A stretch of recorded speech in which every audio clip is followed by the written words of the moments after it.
আল্লাহ সুবহানাহু ওয়া তাআলার অত্যন্ত প্রিয় হওয়ার সবচাইতে সহজ, যার জন্য অর্থ লাগে না, সম্পদ লাগে না, বছরের পর বছর অপেক্ষা করা লাগে না, 10 কিলোমিটার 20 কিলোমিটার হেঁটে যাওয়া লাগে না, 1 ঘন্টা সময় ব্যয় করতে হয় না।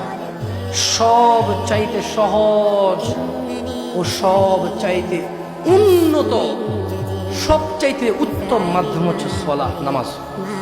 আল্লাহ সুবহানাহু ওয়া তাআলার অত্যন্ত প্রিয় হওয়ার সবচাইতে সহজ, যার জন্য অর্থ লাগে না, সম্পদ লাগে না, বছরের পর বছর অপেক্ষা করা লাগে না, 10 কিলোমিটার 20 কিলোমিটার হেঁটে যাওয়া লাগে না, 1 ঘন্টা সময় ব্যয় করতে হয় না। সব চাইতে সহজ ও সব চাইতে উন্নত, সবচাইতে উত্তম মাধ্যম হচ্ছে সালাত, নামাজ।